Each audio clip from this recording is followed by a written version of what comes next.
Meu Prado é um coração desperto, e os paraísos todos desfeitos. Os velhos mitos foram vendidos tão barato que eu nem acredito.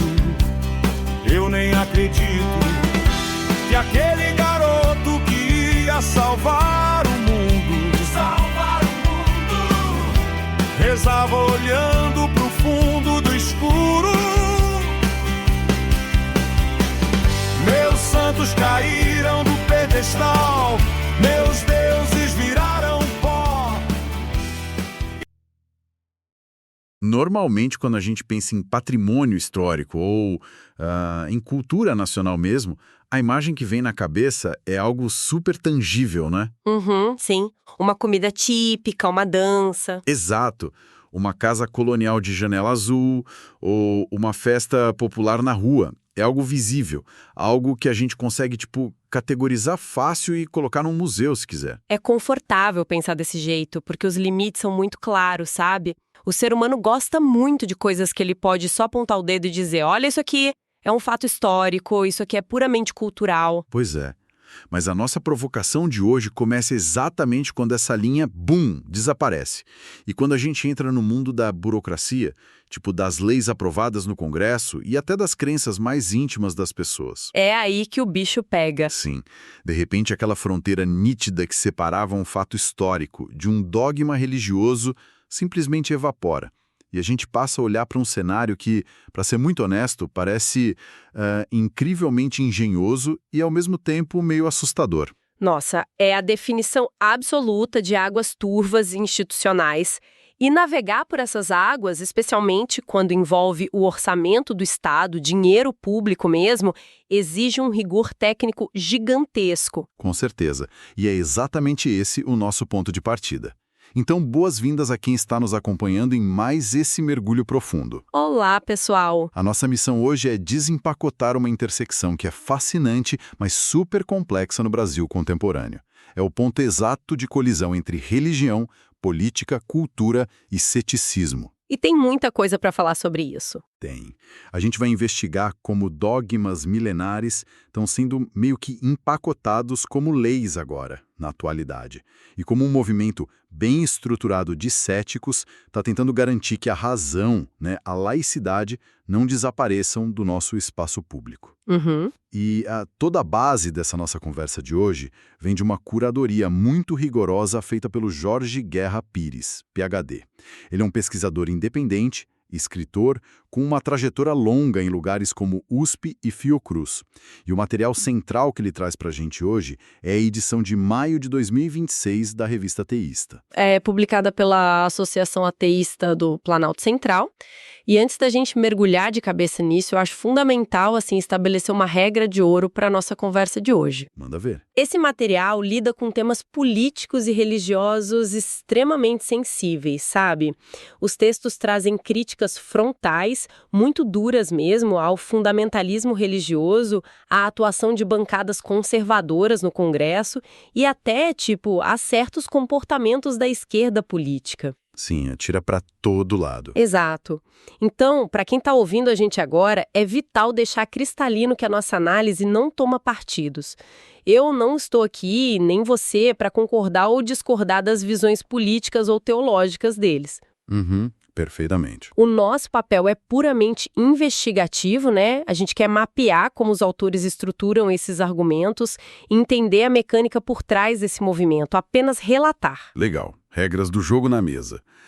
E antes de entrar no tema principal, o Jorge deixa umas dicas práticas super legais para nossa audiência consumir o conteúdo dele, que acho que vale a pena passar. Ah, sim, de utilidade pública. Total. Para quem está ouvindo, uma dica é configurar o Spotify para baixar os episódios automaticamente ou favoritar o canal. Assim o Spotify toca tudo em sequência na sua timeline. E ele tem mais de 10 canais diferentes, então dá para montar uma playlist enorme. Isso salva muito tempo. Eu sou fã da versão em audiolivro também. Verdade. Ele tem os audiolivros no Google Play e no Google Books. E, assim, uma coisa que eu achei fantástica que ele mesmo fala é a revolução de ouvir enquanto faz tarefas em casa. Lava louça, caminhar. Nossa, muda a vida. Você consome livros que não teria tempo de ler sentada. Exato. E por falar em livros, os trabalhos dele que embasam muito disso estão lá na Amazon. A série Estudos Bíblicos para Ateus, com livros como Gibíblia, A Fábrica de Absurdos e também Seria a Bíblia um livro científico? E tem o lançamento fresquinho. O Paradoxo de Einstein. Esse mesmo, O Paradoxo de Einstein, Ciência, Ética e o Deus Cósmico. Que, aliás, não é só sobre física, tá? Ele levanta uma pergunta que tem tudo a ver com o nosso papo de hoje. Tipo, por que figuras públicas brasileiras têm tanto pavor de rejeitar o rótulo de religioso? Essa é a pergunta de $1 milhão. Né? Por que no Brasil o ateísmo ainda é visto como algo tão tóxico? Gente famosa nunca sai do armário como ateu e quando sai, tipo um Leandro Carnal ou Drauzio Varela, eles pisam em ovos. Nunca cruzam certas linhas. Fica aquele tabu invisível. Fica. E é louco pensar nisso enquanto um pastor abusivo na TV pede avião para os fiéis de boa. Mas a gente vai chegar nisso. Quem quiser conferir, entrega a Prime na Amazon para os livros físicos, reembolso sem burocracia ou pelo Kindle que cai na hora. E tem o canal no YouTube também, o Jorge Guerra Pires, PhD. Vale muito a pena conferir o material direto da fonte. Bom, então vamos desempacotar isso. O grande foco da revista, especialmente no ensaio O Cristianismo como Cultura, é um conceito que num primeiro momento parece super inofensivo. Parece até bonito, né? É. A ideia do cristianismo como cultura. O material detalha de forma minuciosa como o nosso Congresso sancionou há pouco tempo a Lei 14.969 de 2024. E se você somar isso a uma lei de 2012 sobre música gospel, a gente tem na prática o Estado transformando o cristianismo em manifestação cultural nacional. E os autores usam um termo bem forte para descrever isso. Estelionato cultural. É pesado. É um termo pesado, sem dúvida. Mas a revista usa isso para descrever o que seria um verdadeiro drible semântico. A genialidade e o perigo dessa manobra legislativa está justamente em como ela contorna as regras do próprio Estado. Tá, deixa eu ver se eu consigo acompanhar a lógica pragmática disso. A nossa Constituição, lá no artigo 19, proíbe o Estado de financiar ou estabelecer cultos, certo? O Brasil é um Estado laico. No papel, pelo menos. É, no papel. Mas aí, e me corrige se eu estiver errado, se um político vai lá, pega a etiqueta que diz religião e cola por cima uma etiqueta que diz cultura nacional, ele desarma essa proibição? É isso? Exatamente isso. É um passe de mágica burocrático, assim, brilhante do ponto de vista estratégico. Porque se uma atividade é estritamente religiosa, você repassar dinheiro público configura o proselitismo financiado pelo Estado. Inconstitucional. Certo. Mas, no segundo que a lei carimba isso como cultura e patrimônio histórico, as portas dos cofres abrem. Do nada. É totalmente legal acessar a Lei Rouanet, disputar edital municipal de cultura, financiar show gospel grandioso, fazer exposição de santo. Caramba. Com temática abertamente confessional, mas com selo de cultura. Então, no fim das contas, não é um debate filosófico sobre o que é arte. É uma estratégia pura e simples de acesso a recurso público. Mas, deixa eu fazer o advogado do diabo aqui rapidinho. Claro, manda. A justificativa dos relatores no Senado para aprovar isso foi que o cristianismo efetivamente moldou a nossa história. O que é um fato, né? A arquitetura colonial, as festas padroeiras, o nosso calendário. Essa herança histórica não justifica o título de cultura? Olha, o texto do ensaio não nega que haja essa herança histórica. Isso é inegável. Mas eles levantam um contraponto lógico que é bem difícil de ignorar. O argumento é que o mero fato de algo ter existido na história e moldado a sociedade não é critério suficiente para o Estado bater o martelo e dizer que isso é cultura nacional a ser celebrada e financiada. E a analogia que eles usam na revista me deixou meio, sei lá, desconfortável. Do patriarcado? Da escravidão e do patriarcado. O texto diz que o Brasil foi, inegavelmente, fundado na escravidão. Isso moldou a nossa arquitetura social. Mas a provocação deles é tipo, a gente deveria colocar um tronco de escravos no meio de uma praça pública e declarar que açoitar pessoas é manifestação cultural só porque foi histórico? Chocante, né? Muito. Por que santificar o domínio de uma época, o machismo, a colonização, merece lei de proteção, enquanto outras coisas não? Dá um choque de realidade sobre o que a gente escolhe santificar. E o desconforto dessa analogia é totalmente intencional. Ela serve para ilustrar um conceito que o ensaio chama de dívida artificial. Dívida artificial, como se a gente devesse algo para alguém sem ter pedido emprestado? Precisamente. O Brasil de hoje tem uma população incrivelmente diversa, né? Você tem raízes indígenas, africanas, imigrantes de tudo que é canto. Quando o Estado, através de uma lei, impõe uma estética europeia específica, tipo aqueles santos de rosto fino e traço europeu, e oficializa conceitos que são puramente teológicos, como o pecado original, a culpa cristã, ele está empurrando uma visão de mundo muito restrita. É uma dívida espiritual que só faz sentido se você acredita naquele dogma. Entendi. Mas com essas leis, essa dívida é empurrada goela abaixo como se fosse a identidade da alma brasileira, sabe? O Estado perde a impessoalidade dele e apaga a diversidade para manter um privilégio que é só histórico. O que puxa para um desdobramento que é inevitável. Porque se uma religião exige ser tratada como cultura pelo Estado para pegar verba e privilégio, como que o resto da sociedade deve tratar essa religião do ponto de vista intelectual? Exato. Porque assim, não dá para ter o melhor dos dois mundos, né? Se é cultura popular, eu posso criticar, eu posso estudar como eu estudo folclore. É aqui que a discussão do ensaio fica realmente fascinante. Eles propõem uma coisa chamada nivelar o jogo. É a cobrança do pedágio intelectual, basicamente. O Ricardo Oliveira propõe isso na revista. A tese é muito clara. Se o cristianismo quer descer para a arena pública com o status de cultura material, beleza. Mas ele perde imediatamente o escudo de dogma intocável. Perde a blindagem. Isso passa a ser analisado de forma fria, como uma construção humana, que foi herdada lá do Império Romano e da Idade Média. E quando a gente nivela esse jogo, as incoerências da nossa cultura gritam, não gritam? O ensaio faz umas comparações que expõem muito a nossa hipocrisia. Por exemplo, por que a sociedade trata o ato de rezar como algo profundo, sagrado, que você não pode nem questionar, mas trata ler carta de tarô como crendice barata? Superstição pura, né? É. Se você analisar friamente as duas coisas, ambas são tentativas de intervir no futuro usando magia. Nenhuma tem base científica, mas só uma delas tem o peso desse, como eles chamam, folclore romano institucionalizado. Esse termo folclore romano é muito bom. É a chave para entender a simetria da coisa toda.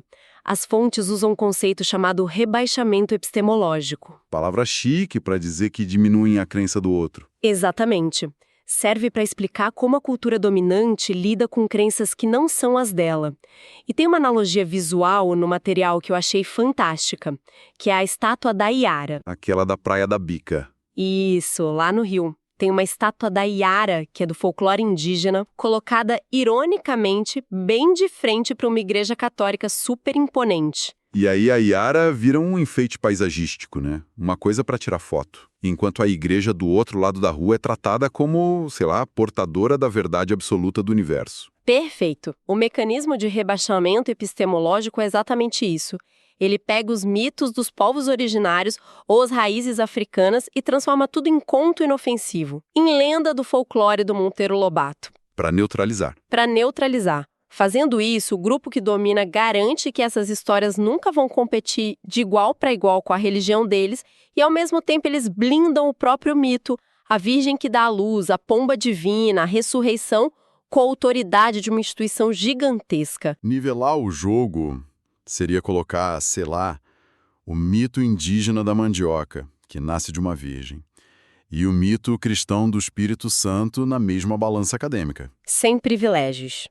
Submeter os dois ao mesmo crivo histórico. Cara, mas tratar esses dogmas com essa frieza de historiador não acaba afastando as pessoas, tipo, numa sociedade como a nossa, que foi ensinada desde o berço a reverenciar esses símbolos. Isso não soa agressivo demais? Pode soar.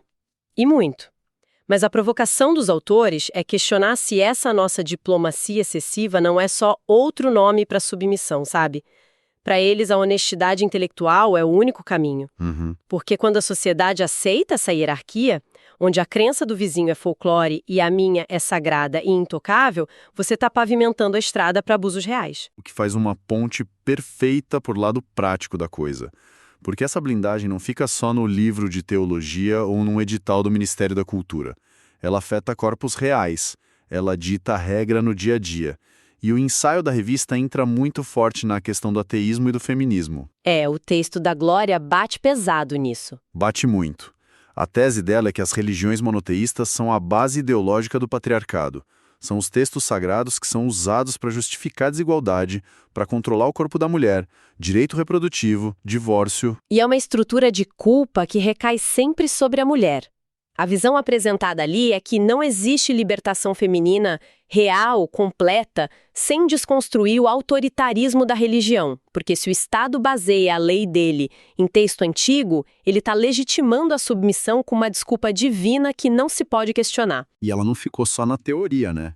O texto conta que a Glória, ativista lá de Brasília, conseguiu incluir o termo ateísmo nas cartilhas de atendimento de delegacias no Distrito Federal, para combater o preconceito de forma institucional. Uma ação super prática. E isso me fez pensar naquele estereótipo do ateu chato, aquele cara que estraga o clima da ceia de Natal.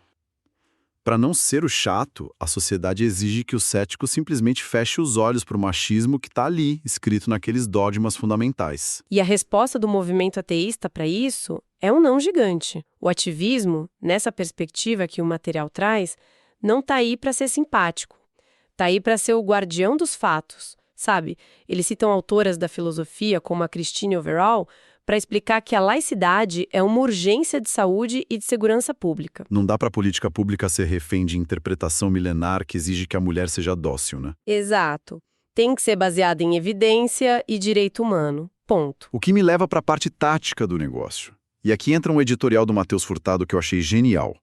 Porque a gente entende a teoria, o estelionato cultural, o rebaixamento dos mitos, mas, na prática, como é que esse movimento planeja lutar contra uma máquina de influência que tem orçamento infinito e domina a TV aberta? É Davi contra Golias total, e as fontes respondem com um chamado muito claro para o realismo político.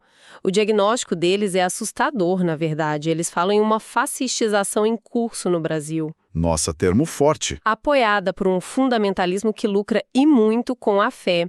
A teologia da prosperidade virou um produto absurdamente rentável e um projeto de poder político que nem se esconde mais. E contra um projeto de poder desse tamanho, fazer textão revoltado no Twitter é igual enxugar gelo. Eles criticam muito a tal da militância de sofá, né? Bastante. Aquela coisa de dar like, ficar indignado no Instagram e achar que mudou alguma coisa, enquanto os caras estão aprovando lei às 3 da manhã no Congresso. Exatamente. Ativismo de internet raramente muda a Constituição. E aí a revista traz um estudo de caso muito revelador.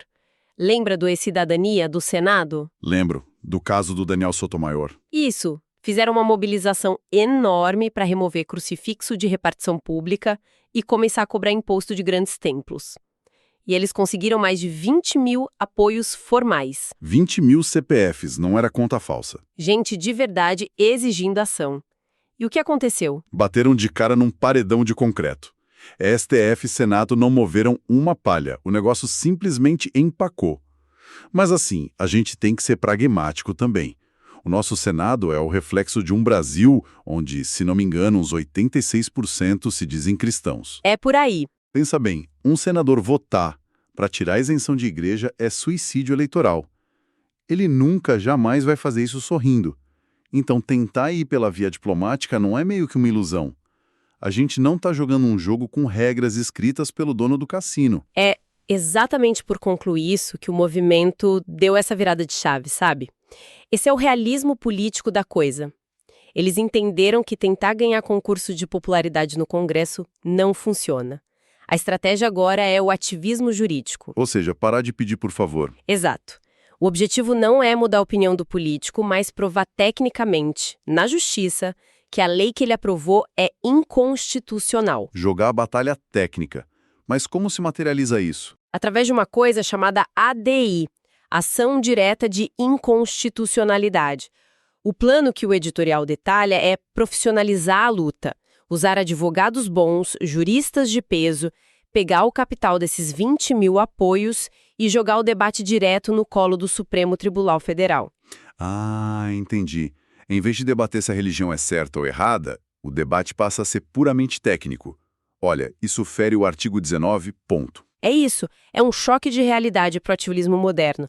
Mostra que precisa se estruturar de verdade, usar centralismo tático, sair do protesto na internet e ir para os tribunais.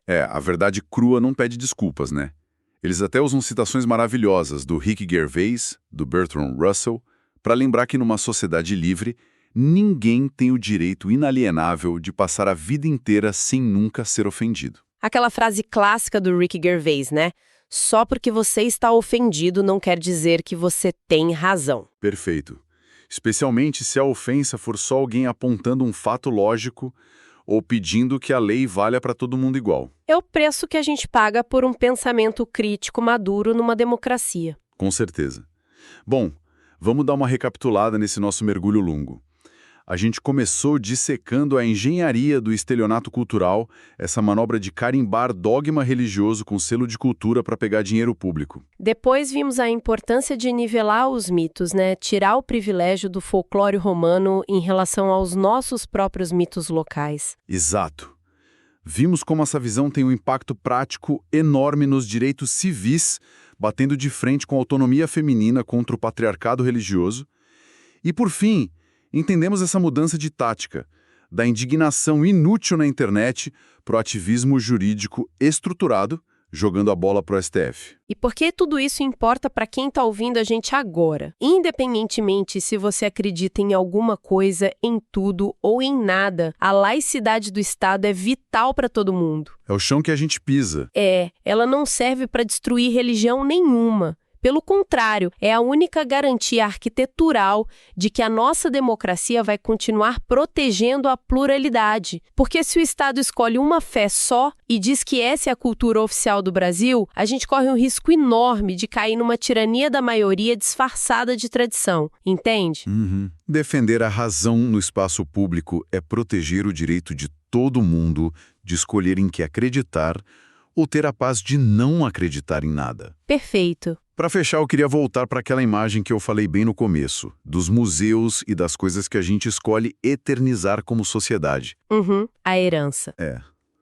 A pergunta que não sai da minha cabeça, depois de ler todas essas fontes do Jorge, é: se as leis que a gente está aprovando hoje servem para congelar e financiar uma única visão de mundo e cravar isso como a cultura oficial e definitiva do país, a gente precisa se perguntar quais inovações, quais descobertas científicas, até revoluções culturais das próximas gerações a gente já está sufocando. Apagando antes mesmo de nascer. Exatamente.